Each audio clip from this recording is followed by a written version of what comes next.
Hello everyone, welcome to my YouTube channel Being the Best Teacher। इस video में हम discuss करेंगे knowledge in curriculum का topic difference between reasoning and analysis. ठीक है, तो स्टार्ट करते हैं। एंड देखिए, जनरली आपका जो ये क्वेश्चन है, अगर 8 मार्क्स में आता है, 16 मार्क्स में आता है तो 8 मार्क्स के कंट्रीब्यूशन में आता है कंबाइंड होके, और अदरवाइज आपका 4 मार्क्स में आता है। ठीक है, तो इस चीज़ का ध्यान रखें। तो यहाँ पे जनरली हम इसको प्रिपेयर करेंगे 8 मार्क्स के अकॉर्डिंग। ठीक है, तो सबसे पहले देखिए, कोई भी डिफरेंस बिटवीन आता है इस सब्जेक्ट से, तो आपको देखिए, चाहे वो बिलीफ ट्रुथ हो, रीजनिंग एनालिसिस हो, चाहे वो इंफॉर्मेशन नॉलेज हो, तो वहाँ पे आपको क्या करना है, वहाँ पे सबसे पहले आप लिखेंगे दोनों के बारे में इंट्रोडक्शन। ठीक है, फिर आप कहीं जाके डिफरेंस बताएंगे। ठीक है, सीक्वेंस देखिए, हम जिस तरीके से इसको करेंगे इसी तरीके से आपको एग्जाम में लिखना है। तो फर्स्ट यहाँ पे समझ लेते हैं कि रीजनिंग क्या होती है, रीजन क्या होता है। देखिए, जब भी आपको कभी भी कुछ चीज जाननी होती है या अपनी बात बतानी होती है, आप जानना चाहते हैं ऐसा है तो क्यों है, आपने ऐसा किया तो क्यों किया, तो आप उसके लिए रीजन जानते हैं, और अगर आपके प्रति वो चीज है तो आप रीजन बताते हैं। ठीक है, जैसे कि यहाँ पर लेट सपोज कोई गाड़ी चला रहा था, एंड वहां पर कोई वो सडनली ब्रेक मार देता है। ठीक है, ब्रेक का अप्लाई करता है, तो वो बताएगा कि मैंने ब्रेक का अप्लीकेशन एकदम से क्यों किया, एक रीजन होगा उसके पीछे। रीजन क्या हो सकता है उसको सामने कोई जानवर दिख गया हो, कोई एनिमल दिख गया हो, इसलिए उसने ब्रेक्स को अप्लाई कर दिया हो, राइट। तो यहाँ पे देखिए, हर चीज का एक रीजन होता है। ठीक है, अब यहाँ पे देखिए, ये जो रीजन होता है ये लॉजिकल होगा, ये ट्रुथ के बेसिस पे होगा, फैक्ट्स के बेसिस पे होगा, और ये जस्टिफाइंग होगा। ठीक है, इन वर्ड्स को याद रखें। देखिए, ये सेंसिबल है, लॉजिकल है, फैक्ट्स के बेस्ड पे है, ट्रुथ होगा इसमें। और देखिए, यहाँ पे बिलीव्स नहीं होंगे। ठीक है, बिलीव्स होंगे तो वो माननीय बिलीव्स होंगे। ठीक है, इररेलेवेंट या इमेजिनेशन पे बेस्ड नहीं होगा ये। ठीक है, तो रीजनिंग मतलब आपको जैसे कि पता है कि दिन के बाद रात होगी, रात के बाद दिन होगा, तो इसके पीछे एक रीजन है। क्या रीजन है? कि जो अर्थ है वो रिवॉल्व कर रहा है। ठीक है, रिवॉल्व्स अराउंड द सन। ठीक है, तो हमें पता है कि जो हिस्सा सन की तरफ होगा तो वहां पे डे होगा, और जो अपोजिट साइड होगा तो वहां पे नाइट होगी। तो इसके पीछे एक साइंटिफिक लॉजिक है, ये इसको जस्टिफाई कर रहा है स्टेटमेंट को, कि दिन के बाद रात आएगा, रात के बाद दिन आएगी। ठीक है, तो यहाँ पे रीजन होता है वो, कि जहाँ पे आप तर्क देते हैं, कोई चीज है तो क्यों है, नहीं है तो क्यों नहीं है, वही है रीजनिंग। ठीक है, रीजन या रीजनिंग सेम है, इसमें कंफ्यूज नहीं होना है। Is associated with thinking, cognition and intellectual. ठीक है, ये 3 प्रोसेसेस से जुड़े हैं। रीजन लाइक हैबिट और intuition is one of the way by which thinking comes from one idea to a related idea. ठीक है, अब देखिए, इसमें आइडियाज एड ऑन होते हैं। लेट सपोज मैंने अपनी कोई रीजनिंग दी, कोई साइंटिफिक रीजनिंग दी कि ऐसा हुआ तो क्यों हुआ। आप कोविड के टाइम में इसको देखेंगे, तो वहां पे जब कोविड वैक्सीन के लिए रिसर्च हो रही थी, तो किसी ने रीजन दिया कि कोविड इसलिए आया है, वैक्सीन में ये चीजें डालते हैं, फिर उस रीजन में किसी ने अपने आइडियाज ऐड किए, फिर किसी देश ने अपने किए, कुछ साइंटिस्ट ने अपने किए। तो देखिए, वहां पे एक रीजनिंग हमें वहां पर क्या मिली, एक रीजन कोविड वायरस का हमें मिला, जिससे हम वैक्सीन पे भी पहुंचे कि हाँ भाई, इसमें ये इस वजह से होता है, ये इसके पीछे का रीजन है आने का। तो अब जो वैक्सीन बना रहे हैं तो उसमें आइडियाज को डाला गया, और हर एक इंडिविजुअल के आइडियाज डले, जो भी देखिए उस प्रोडक्शन के पीछे है, कोविड-19 की जो वैक्सीन है। तो वहां पे रीजनिंग, देखिए, रीजनिंग ने काम किया एक बहुत बड़ा, हमें ये बताने में कि कोविड वायरस कैसे फैलता है, कैसे उसकी वैक्सीनेशन बनी, कैसे उसको रोका जा सकता है, कहाँ से ये आया, क्यों ये आया। तो रीजन से ही ये चीजें पता चली। ठीक है, अगर आज के टाइम में आप मास्क पहनते हैं, सैनिटाइजर लगाते हैं, तो उसके पीछे एक रीजन है। क्यों रीजन है? कि आप कोविड वायरस से बचना चाहते हैं, अदरवाइज वो कम्युनिकेबल डिजीज है, वो फैल जाएगा। ठीक है, यही है रीजनिंग। ठीक है, एग्जाम्पल देखते हैं। देखिए एग्जाम्पल आप इसमें जैसे कि मैंने आपको बताया, दिन के बाद रात आएगी, रात के बाद दिन, ऐसा एग्जाम्पल इंक्लूड कर सकते हैं।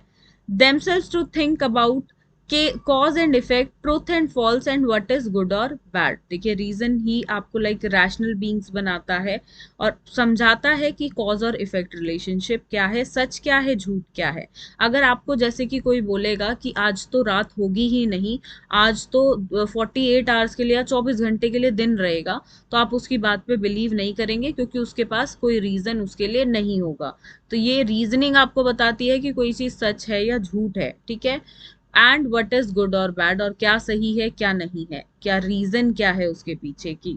आपको अगर लाइक आपके फ्रेंड सर्कल में कोई बोलेगा कि कोई गलत काम करो, कि अगर कोई आपका फ्रेंड स्मोक कर रहा है और वो आपको बोलेगा आप भी स्मोक करो, तो आप वहां पे रीजन पूछोगे कि इससे क्या होगा, ये क्या ये मेरे लिए ठीक है नहीं है, ठीक है। जो चीज समझ जाओगे अगर आप, तो वहां पे रीजन समझ जाओगे कि हाँ ये अच्छी नहीं है, अच्छी है तो क्यों है। तो वही देखिए, जिसने वो समझ लिया, वहां मतलब उसने रीजन को समझ लिया कि हाँ ये चीज मेरे लिए बुरी है, मुझे नहीं करनी है। और वहीं पे कोई आपका फ्रेंड है, अगर आप बीमार हैं तो वो दवाई लेने के लिए बोलता है, तो आप बोलोगे कि हाँ ये चीज सही है, तो आप उसमें पहचान लोगे, ठीक है।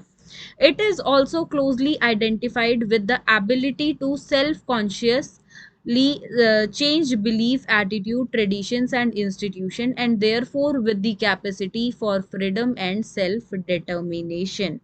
देखिए इसको आइडेंटिफाई किया जाता है, एक एबिलिटी जो आपको ये बताती है कि हाँ किसी बिलीफ में, अब देखिए बहुत सारे ऐसे ट्रेडिशंस बिलीफ्स होते हैं जो जिनके पीछे रीजन होता भी है, कुछ होते हैं बिल्कुल अंधविश्वास हो। देखिए जनरली जैसे कि हफ्ते में एक बार फास्टिंग करने के लिए बोला जाता है, ठीक है। तो वहां पे उसको स्पिरिचुअल चीजों के साथ जोड़ दिया है, धर्म के साथ जोड़ दिया है। पर देखिए हफ्ते में एक बार फास्टिंग से क्या होता है, आपका पेट अच्छे से साफ हो जाता है, आपका डाइजेस्टिव सिस्टम को रिलैक्स मिल जाता है, आप ओबेस नहीं होंगे, आपका पेट नहीं लिखेगा, आपकी बॉडी बैलेंस्ड रहेगी। तो इसके पीछे साइंटिफिक रीजन तो ये होता है, ठीक है। तो ऐसा बिलीफ जो है कि व्रत रखने का, फास्ट रखने का, तो उसके पीछे एक रीजन भी है, चाहे वो रीजन हो स्पिरिचुअली आपको कह लो उसको, चाहे वो रीजन हो आपका साइंटिफिकली, ठीक है। और भी चीजें आप इस जोड़ सकते हो, ट्रेडिशंस कोई जोड़ सकते हो कि क्यों है। जैसे कि आज के टाइम में कोई त्योहार मनाते हैं, तो आपको पता है उसका रीजन क्या है मनाने का, ठीक है। जैसे कि हम दिवाली पे लक्ष्मी जी की पूजा करते हैं, तो वहां पे आपको पता है इसके पीछे रीजन क्या है, कि वहां पे क्या हुआ था, बुराई पे अच्छाई की जीत हुई थी। लक्ष्मी जी की पूजा इसलिए करते हैं कि वहां पर धन की प्राप्ति हो आपको, आपका मंगलमय जीवन रहे, आपके घर में शांति रहे। तो देखिए बहुत सारे रीजंस हैं उसके पीछे, राइट। तो ये बोल सकते हैं आप। अब यहाँ पे टाइप्स ऑफ रीजनिंग की बात करें तो दो टाइप्स की रीजनिंग है, एक है डिडक्टिव रीजनिंग और एक है इंडक्टिव रीजनिंग, ठीक है। दोनों को समझते हैं। देखिए डिडक्टिव रीजनिंग वो होती है जो जनरल से स्पेसिफिक होती है, और इंडक्टिव रीजनिंग होती है स्पेसिफिक से जनरल। दोनों का एक छोटा सा एग्जाम्पल समझते हैं, यहाँ पे एग्जाम्पल मेंशन भी है, अगर आप और कोई एग्जाम्पल लिखना चाहते हैं तो आप वो भी लिख सकते हैं। दो स्टेटमेंट है यहाँ पे जिनको प्रेमाइज बोला गया है। पहली है ऑल ह्यूमंस आर मॉर्टल, दूसरी है सॉक्रेट इज ह्यूमन। तो देखिए सभी लोग क्या हैं, मॉर्टल हैं। मॉर्टल का मतलब होता है मृत्य, मतलब देखिए सभी इंसानों को एक ना एक दिन मर जाना है, ठीक है। सॉक्रेट इज ह्यूमन, यानी कि एक आदमी है सॉक्रेट, वो एक इंसान है। तो देखिए सभी इंसानों को एक दिन मर जाना है और सॉक्रेट एक इंसान है। अब इन दोनों बातों से आप एक स्पेसिफिक चीज, ये जनरल बातें बताई, अब आप एक स्पेसिफिक मुद्दे पे आ सकते हैं, मतलब किसी ने आपको कुछ घुमा फिरा के बताया है, अब आप उससे कंक्लूजन निकाल सकते हैं। वो कंक्लूजन क्या है कि सॉक्रेट जो है वो भी एक ना एक दिन मर जाएगा, क्यों, क्योंकि वो एक इंसान है, ठीक है। अब देखिए यहाँ पे इन दो स्टेटमेंट से एक स्टेटमेंट बनी, पर आपने इसके पीछे का रीजन अपने आप बता दिया कि सॉक्रेट भी एक दिन क्यों ना मर जाएगा, क्योंकि वो भी एक इंसान है, ठीक है।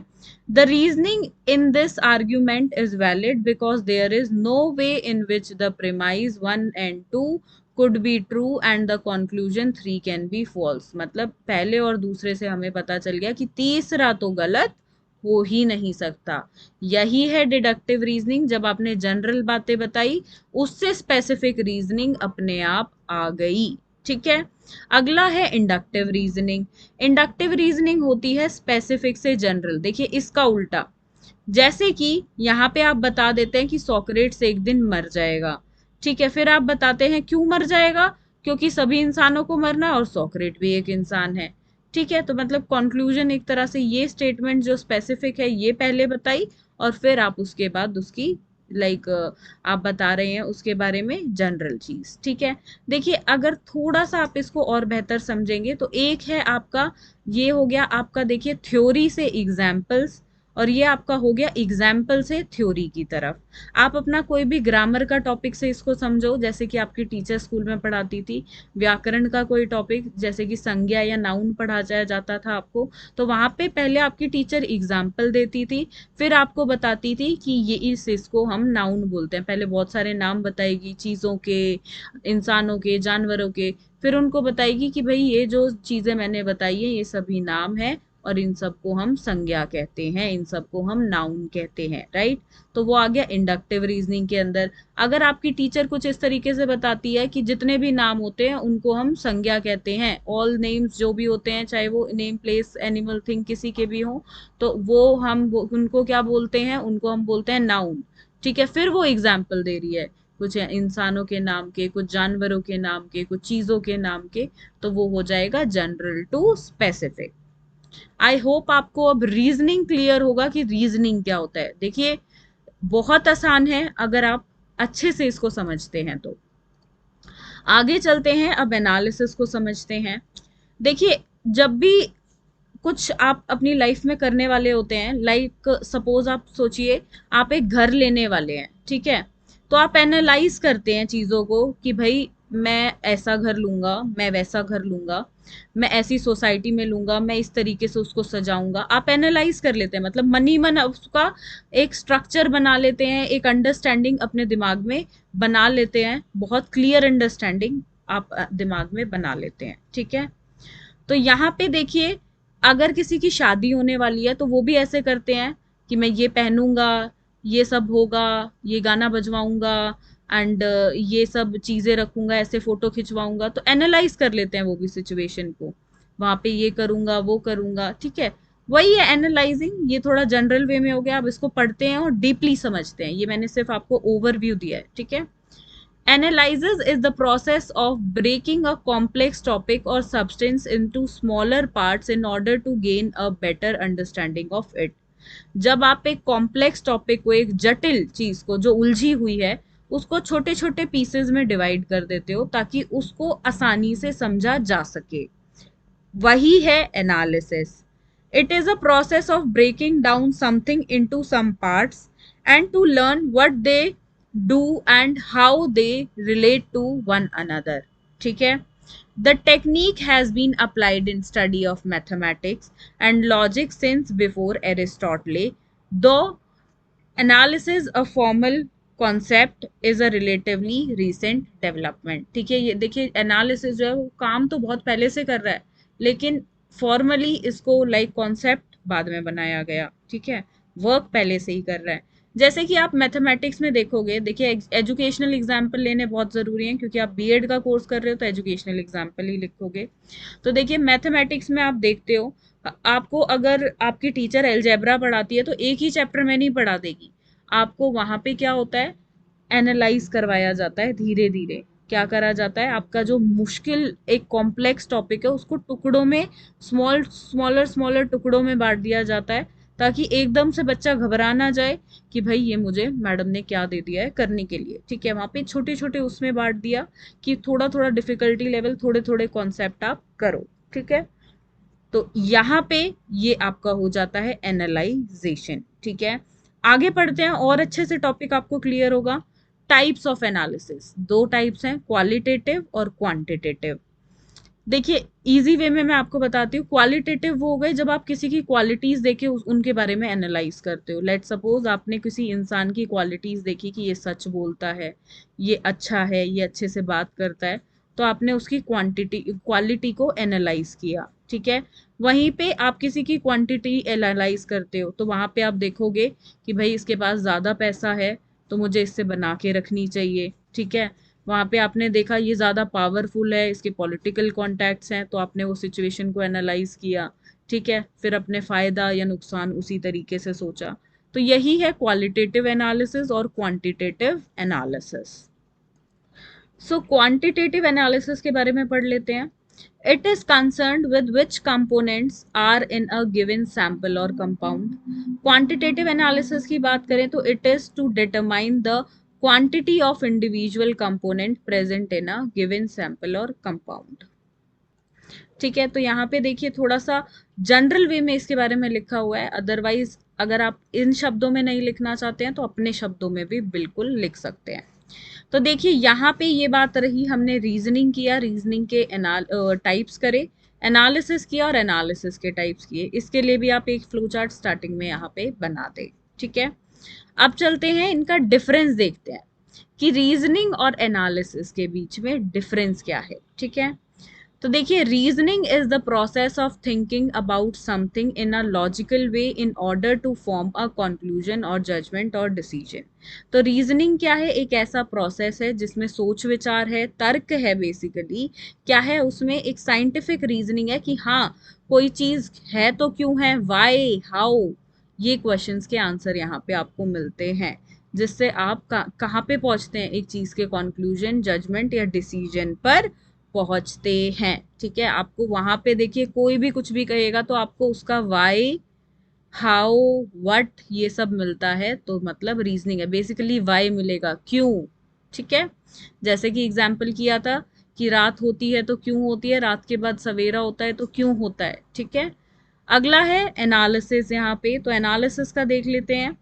फर्स्ट पॉइंट है analysis is the process of studying और examining something by breaking down it into parts in an organised way in order to learn more about it और पर्टिकुलर स्टडी ऑफ समथिंग। जहां पर आप क्या करते हो, आप किसी भी चीज के बारे में स्टडी करना चाहते हो तो वहां पे उस कॉम्प्लेक्स चीज को देखिए, जो जटिल है, जो मुश्किल है, एक तरह से बड़ा कॉन्सेप्ट है, तो वहां पे छोटे छोटे टुकड़ों में बांट के वहां पे उसको पढ़ते हो, लर्न करते हो। ठीक है, जैसे कि बहुत सारे ऐसे मैथमेटिकल टॉपिक्स हैं जो आप एक ही साथ बच्चों को नहीं सिखा देते हो, हम अलग अलग चैप्टर्स बना के अलग अलग क्लास में रख के बच्चों को उसे सिखाते हैं। ठीक है, नेक्स्ट यहाँ पे है रीजनिंग जो है वो नैरोवर है और एनालिसिस जो है वो ब्रॉडर है।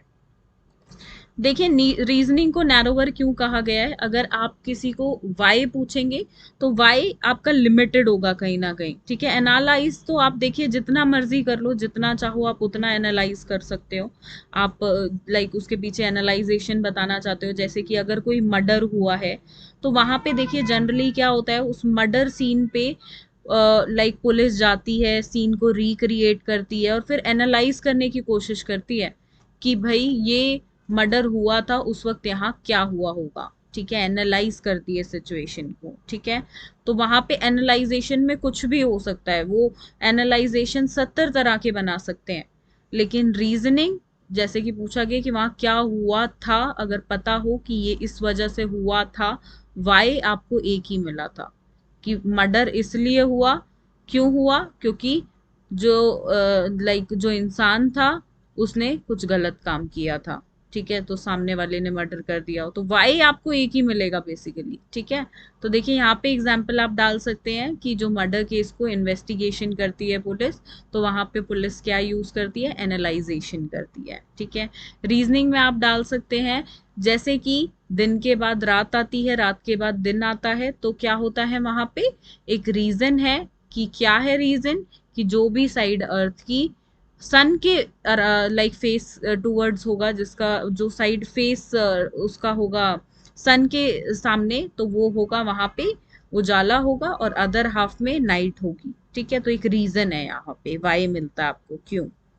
Next is we use reasoning in taking moral decision between right और रॉन्ग इन डेली लाइफ। देखिए रीजनिंग हमें बताती है क्या सही है, क्या गलत है, क्या हमें करना चाहिए, क्या नहीं। ठीक है, अगर आपको कोई गलत काम करने को बोलेगा तो वहां आपके पास एक रीजन होगा कि भाई मैं ये गलत काम करूंगा तो क्या होगा, मेरे लिए ठीक नहीं होगा, हो सकता है मेरे को सजा हो जाए, मेरे को पुलिस पकड़ के ले जाए, तो आप वो गलत काम नहीं करोगे।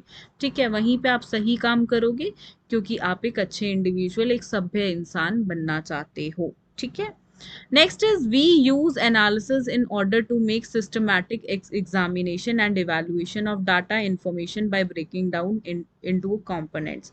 तो यहाँ पे क्या करते हैं, देखिए हम इवैल्यूएशन करने के लिए, मतलब समझने के लिए हम बड़े बड़े टॉपिक्स को लगा लीजिए या एक वास्ट कॉन्सेप्ट को छोटे छोटे पार्ट्स में बांट देते हैं ताकि उसको सिंपल तरीके से समझा जा सके, सिंपल तरीके से उसकी इंफॉर्मेशन और उसका डाटा समझा लर्न किया जा सके। ठीक है, अगला है reasoning helps in solving logical problems. Reasoning आपको लॉजिकल प्रॉब्लम सॉल्व करने में हेल्प करेगा। यहाँ पे एक ठोस आपके पास एक रीजन होगा, लॉजिकल चीज होगी कि हाँ यहाँ पे ये चीज है तो क्यों है। जैसे कि आप लॉजिकल प्रॉब्लम कोई भी लेकर देख लो, वहां पे एक रीजन उसके पीछे जरूर होगा। ठीक है, जैसे कि आप ग्रेविटी ले लीजिए, अगर आपका बॉल है या आप कोई भी चीज आपके हाथ में, आप उसको फेंकते हैं तो वो हवा में उड़ नहीं जाएगी, वो जमीन पर ही गिरेगी। वहां पे आपको क्या है, एक लॉजिकल प्रॉब्लम है आपकी कि चीजें गिर रही हैं, तो उसके पीछे आपको एक रीजन भी मिलता है कि हाँ इसके पीछे एक रीजनिंग है। क्या है reasoning? Law of gravity. Analysis की बात करें तो helps in solving complex problem, ये आपको कॉम्प्लेक्स प्रॉब्लम सॉल्व करने में हेल्प करेगा। अगर आप कुछ सोचते हैं कि ब्रह्मांड का निर्माण कैसे हुआ, ठीक है, यूनिवर्स कहाँ से ओरिजिनेट हुआ, तो आप एनालाइज कर सकते हो, साइंटिफिकली एनालाइज कर सकते हो, रिलीजियस वे में कर सकते हो, अलग अलग धर्मों से जोड़ते हुए इसको, या अपनी इमेजिनेशन में कुछ भी एनालाइज आप कर सकते हो। ठीक है, next is it develops visual reasoning. देखिए ये यहाँ पे आपको एक विजुअल रीजनिंग देता है। और वहीं पे एनालिसिस की बात करें तो it develops the ability of problem solving, और यहाँ पे ये आपकी प्रॉब्लम सॉल्विंग में मदद करता है। ठीक है, अब देखिए यहाँ पे एनालिसिस की बात करें तो मे और may not true, whereas reasoning जो है वो ट्रू होगी। ठीक है, ज्यादा generally it will be true only. ठीक है, रीजनिंग ज्यादा रिलायबल है, एनालिसिस लेस रिलायबल है आपका। ठीक है, हो सकता है सही हो पर नहीं भी होने के चांसेस ज्यादा होते हैं। वहीं पे रीजन जो है वो सही होने के, जनरली सही ही होता है, वैलिड होता है, रिलायबल होता है, विश्वसनीय होता है। ठीक है, तो ये कुछ ऐसे पॉइंट्स हैं जो आप ऐड कर सकते हैं। तो ये था आपका topic, difference between reasoning and analysis का। होप सो आपको ये टॉपिक बिल्कुल क्लियर होगा कि रीजनिंग क्या होती है, एनालिसिस कैसे होता है, उनके बीच का डिफरेंस क्या है, किस तरीके से आपको ये क्वेश्चन अगर एग्जाम में आता है 8 मार्क्स के अंदर तो आपको किस तरीके से लिखना है। वीडियो आपको पसंद आई हो तो लाइक और शेयर जरूर करें, साथ में शेयर करें अपने फ्रेंड्स के साथ ताकि ये चैनल उन सभी तक भी पहुंच सके। Thank you.